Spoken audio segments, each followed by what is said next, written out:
First, I would like to tell you a story, the story of Alexander the Great. More than 2,000 years ago, Alexander was one of the most powerful person in the world, maybe the most powerful one. His empire was huge. But he was also known as the most beautiful and handsome guy on Earth. It's true, no? Not a beer, but it's okay, he's not a hipster. And after each battle, he used to go to Siwa. Siwa is a very small oasis between Egypt and Libya to meet his oracle. It was his favorite oracle. But this time, the news weren't very good. The oracle told him, you know, Alexander, you're the most beautiful guy, you're the most powerful guy, but you are going to lose everything you have very soon. Alexander was extremely surprised about that, and he said, why? He said, why? Because your boyfriend. By the way, Alexander was openly gay 2,000 years ago. My boyfriend? Yes. You are beautiful, but your boyfriend is ugly, and no one loves him. And Alexander said, ugly? Really? Take my eyes, and you will see how much beautiful he is. If I had met this oracle 5 years ago here, I would have said probably exactly the same answer when I saw the building for the first time. Take my eyes, and you will see how much it's beautiful. That's the invisible dog 5 years ago. Look how beautiful. There is no windows, there is no entrance, everything is almost broken, and this is the inside of the invisible dog. 5 years ago, I decided to come to New York and spend 3 months here, just to take some fresh air, because I had a very bad and difficult professional experience in France. And New York was the perfect city. I didn't know anyone here, and no one knew me here, so it was perfect. And my English was almost bad as now, so. And I arrived here, and in October 2008, I don't know if you remember, but it was the beginning of the recession. The winter was really cold, and the only hope in the country was the election of Barack Obama. But he was too far, and he didn't care about me. So I started to do things, meet people, and trying to have a great moment here. But it was very difficult. And one day, by the end of November, so it was already 2 months I was there, and I was thinking about my return in France. Someone I know told me, Lucien, there is a small gallery in Brooklyn is about to open, you should meet this person, and she's looking for help. So I emailed this person, and she hired me for 2 weeks, $800, illegal.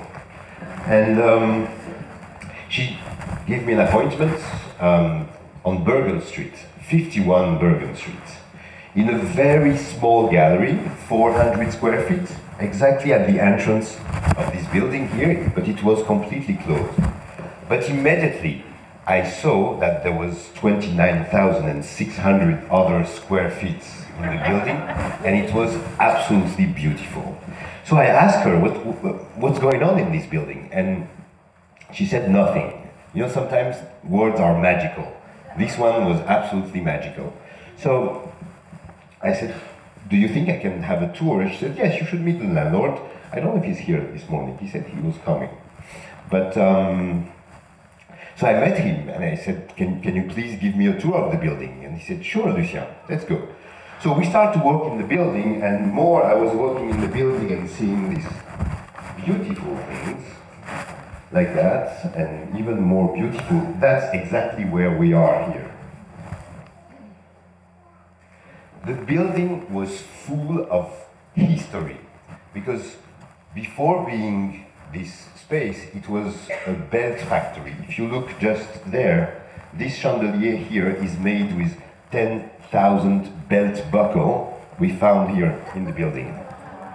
So there was everything: belt, trimming, beads, nails, tables, stools, everywhere in the building, everywhere.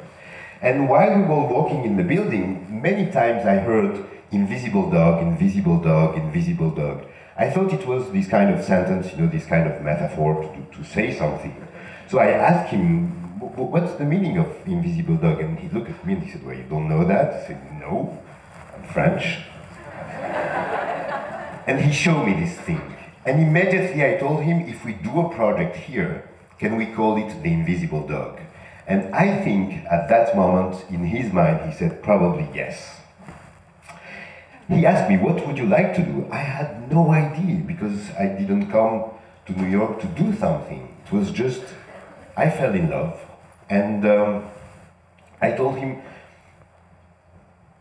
we could do something with artists, like exhibition, studios, performances. I don't know, I was improvising everything.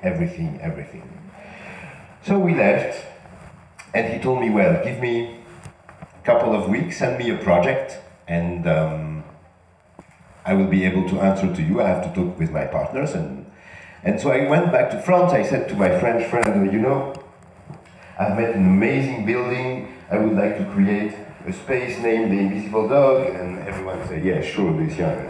What did you do in New York during 3 months? And I sent him a project.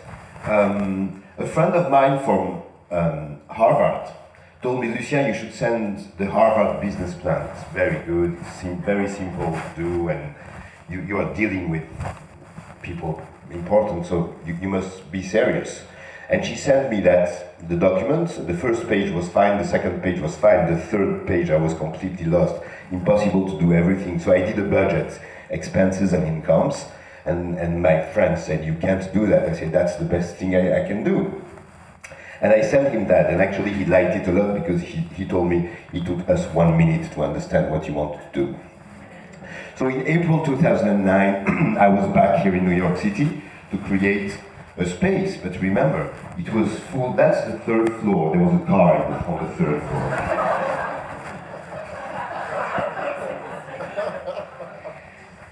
So the space was full of all this stuff here, and there was no way to empty, because I didn't have any money in my pocket to do that. So the first day I decided to not stay in the building here, but to go to MoMA and spend the whole day at MoMA and trying to, I don't know, have epiphany, or I don't know. So there is many places, there is churches, there is synagogue, there is cemetery you can do. I went to MoMA. So I was walking around the museum, and at this time on the ground floor of MoMA, in the atrium, sorry, there was an installation of a fantastic artist named Martin Kippenberger, and the installation, maybe you saw it, was a maze of tables and chairs, table and chairs, table and chairs. It was a metaphor how it's difficult sometimes to cross the country, how it's just difficult to meet people, and it was a beautiful installation. And I was looking at that and I was thinking, I would like to do this kind of exhibition here in the space. And suddenly, I had a light on my head. I came back here, and for 4 days, full days, I start to move everything in the space, and tables and chairs, really, no gym, it was perfect. It was the best exercise. And 4 days after, I opened the door and I put a sign outside, flea market open. 3 months after, the building was almost empty. And it was fantastic. Why? Because I've created the first community of the Invisible Dog. I remember that the kids were coming here and the parents want to look at the stuff, but the kids was always running and touching everything. So I've made a table specially for them with wires and beads, and they were able to make necklaces and bracelets and earrings and take them for free. So the kids were working all the afternoon. I think some parents were coming after school just to leave the kids there. And they still have that with them. So I've created my first community and my first, this is the flea market. So you see, it was very nice. Maybe you don't see on the picture, but there was no windows here. Everything was completely open. I went to Chinatown to buy this light, paper light, and it was nice. It was very, very nice. So the building was almost completely empty, and as any adventure, there is always a change. There is always a moment. There is one sentence I love a lot. Maybe you read this very boring book named The Alchemist, but at the beginning, at the beginning of the book, there is a story saying if you want something, the stars conspire to help you. They don't help you. It's a conspiration, and I like the idea of the conspiration. So the building was closed, and suddenly one day it was empty, and suddenly a woman came here, and she walked around the building, and she asked me, "What are you doing here?" And I said, "Well, I have the project to make an art center." We talked for a couple of minutes. She took my email, and then she emailed me an hour after saying, "Lucien, we just met this afternoon. I'm a journalist at the New York Times. I just talked with my editor, and we love your project. Can I get an interview?" I was really suspicious, French. I said, "This is probably a friend of mine making a joke. It's impossible." And then she came on Saturday, and 2 weeks after, there was this beautiful title in the New York Times, "The Invisible Dog Barks Again." And that was the first, kind of first emotion for me of how New York City works. When I was there the first 3 months, one day I was walking through McCarran Park, and there was 3 girls on the floor with a sign, and the sign was saying, "Free advice." So I stopped here with them, and I started to talk with them, and they said, "Okay, would you like an advice?" I said, "Yes. Do you think I should stay in New York City or I should leave?" And they told me, "Oh, you can do whatever you want, that's not..." But you have to know that New York City is a very generous city, and everything you give to New York City, you will get it back immediately. And it's true, I experienced that. New York City has been extremely generous to me. So we are in October 2009, a couple of hours before I met Tina, and the space was about to open. There was one exhibition on this floor, another exhibition on the top floor, and only 5 artists in the building. One of them, you might know him, his name is Andre Daloba. He was one of the first artists to move here in the building, and he was there a couple of weeks ago, and he told me, "Lucien, do you remember the day I came to visit the studio? The space was completely open, there was no walls, nothing." And so I told him, "I'm going to create a space for artists, with studio, with exhibition," and he told me, "Okay, how big is my studio? How much square feet?" And I have no idea about square feet, so I started to do, hold on a second. Is that okay? So we measure the studios like that.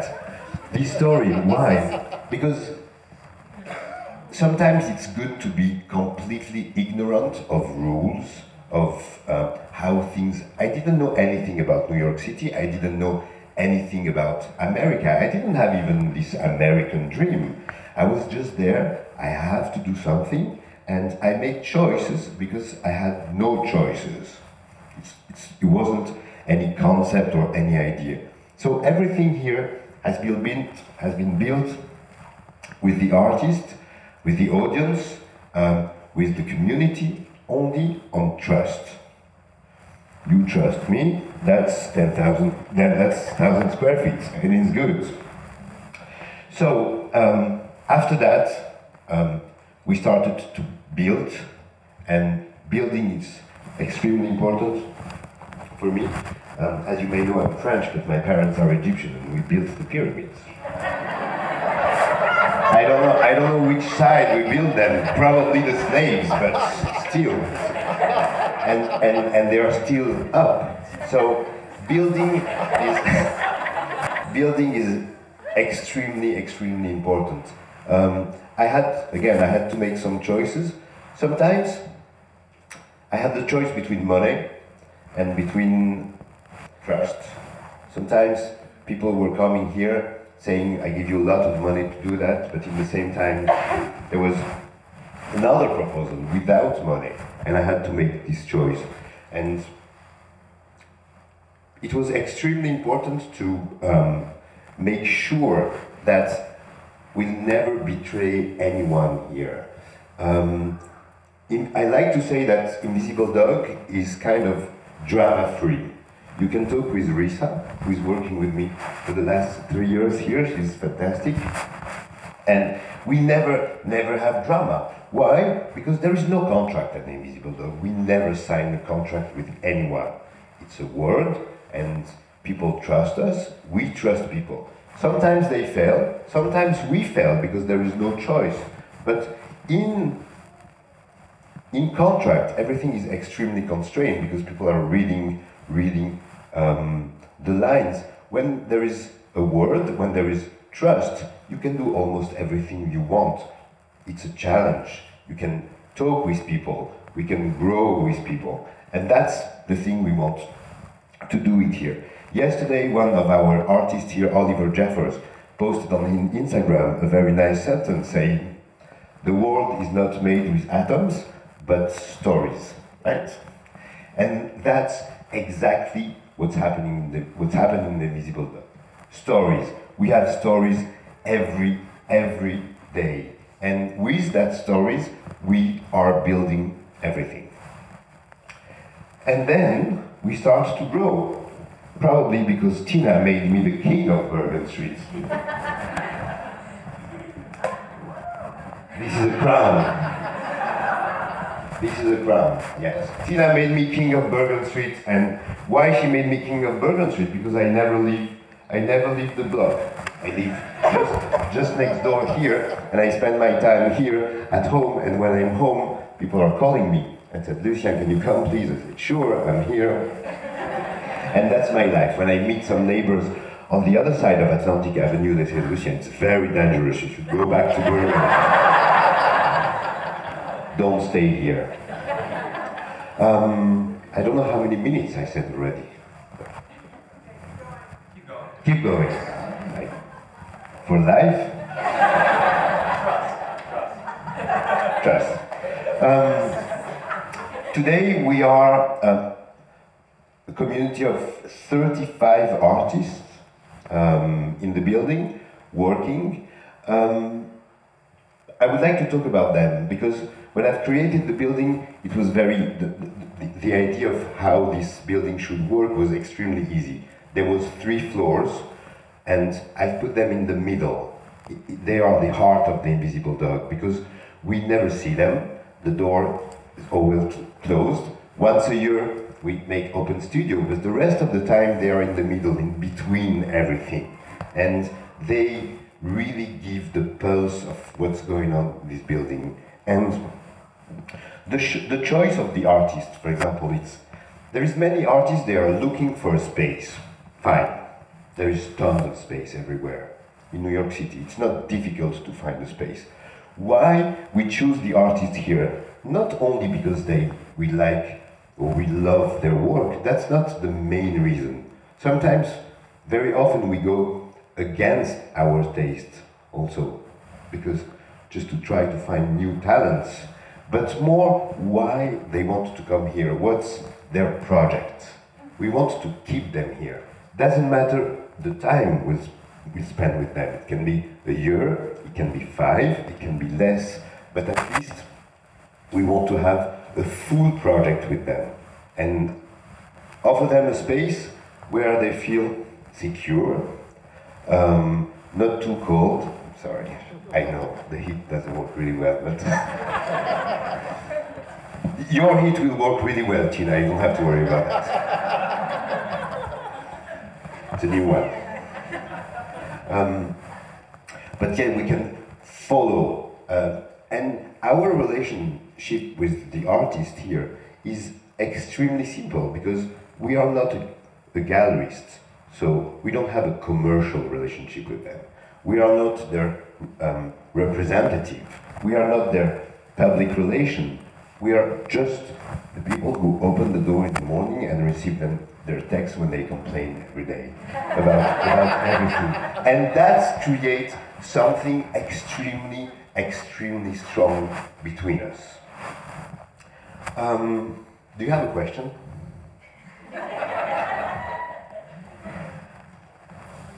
One question?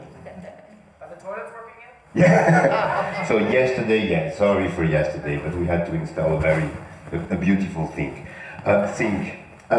What we did during these last 5 years also was to mix the audience here.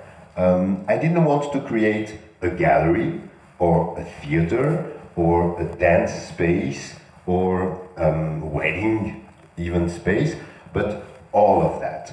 A real idea of what should be an art center. It's not only presenting different kind of art, but also welcoming different kind of people. Today you are here. Yesterday we had an event with 500 people drinking alcohol all night, and we have a bar mitzvah next week, and we have the performance here next week. So, and all these people, after all these years, these people start to melt together, and connection are creating. You want to say something, Tina? No. Oh. One of the very nice story upstairs, we had two artists and they were neighbors. One of them is Mac Primo, maybe you know him. He's working with wood and he's cursing all day long with his big voice like that. And he's making noise and he's listening to the radio and all of that. And next to him, there is a French artist named Anne Mourier. She's absolutely, totally delicate. She's working with with glass and very small things, and for sure one day Mac Primo was so furious in his studio that he started to knock on the wall and all the shelves of Anne Mourier fell on the floor. Drama? No. Do you know what they did? They started to make a project together. Mac built a small piece in wood, and Anne put this piece in around the glass, I don't know how you call that, a glass, and it was absolutely wonderful. And now everything is fine. We are trying all the time to find this way here. I had wonderful parents. My father never talked to me so much, never. I wasn't even allowed to talk with him. And my mother was always yelling on me, but they loved me so much. I was a very, very happy kid. And my father, every morning, was telling me, come here, show me your pockets. I know Tina liked this story. Show me your pockets. And I was doing that and showing him like a couple of coins or maybe a bill I had in my pocket. And he was telling me, why do you have that in your pocket? Why you didn't spend this money? I said, Dad, you gave me that yesterday. Spend it. Don't keep it. And then on the other side, my mother was saying, no, keep it. Save money. So I took the best of my father and the best of my mother, and I definitely decided to spend everything I had in my life. I don't own anything, and I don't want to own anything, and I like to spend. And it's not only money, but it's everything we do every day. It's not only doing, but I think it's also, I like the word spending. And there was another story he was always telling me. You're in the road, and there is a huge rock in the middle of the road, and you can't go more further. What are you doing? Are you pushing the rock, trying to move it to make clear, or take much more time to walk around the rock? So it's a longer way, for sure, but it's a quiet way. You don't have to make any effort. And that's the case of lazy people. I am extremely lazy. Yeah, it's true. Lazy people are this thing to walk around the rock instead of trying to push in and spend so much energy. The future of the invisible dog, we don't know. We are not working on the future. We are really in the present, trying to understand how things are moving around us. There is so many stories like that about institutions, and especially the last 2 years, many cultural institutions has disappeared for many reasons. Financial reason, artistic reason, economic reason, but 5 years, it's extremely young, and we are extremely fragile here. But to be more solid, we have to keep our eyes and ears open and be ready to change very fast. Take decision. That's why we are only 2 working here in the building. Decisions are taking extremely fast without any too much meeting or conversation. Why? Because there is an emergency, especially in the city of New York, in a city like New York, where every day there is new things appearing, there is new projects, there is new people. Still have minutes? Questions? So it's questions. Yes. So, what are some ways to get involved here? Assuming that you don't have any space, I'm sure that your space full of artists is full. But is there any volunteer type things we can do? What can we do to be involved? Because you send an email to Risa Shoot. okay. Yes. You know, it's maybe you notice where you check in here. That's our office. We don't have an office upstairs here. That's how we work every day here. Why? Because I want to watch everything, what's going on here in the space. That's one of my favorite activities, to watch the artists working. Because that's the only way to know what exactly they want, if they are happy, not happy, if they are... So yes, there is many ways to be involved at the Invisible Dog. There is many events here, and we're always looking for volunteer, we're always looking for intern, we're always looking for good heart to work with us. It's not easy because there is many things to do here in the building. We have to broom, we have to paint, we have to welcome the people, all of that in the same time. But it's fun. It's really fun. Yes. So often when people see beauty in places that other people have completely overlooked, it's because some experience in their lives have made them ready for that opportunity. And I know you said that maybe you didn't come to New York with the intention of doing like a project, but why do you think you might have seen the beauty here that other people, you know, nothing was going on here in this space? Really, I don't know. Again, conspiration. I don't know who conspired against me, but I should be more careful about that. I don't know.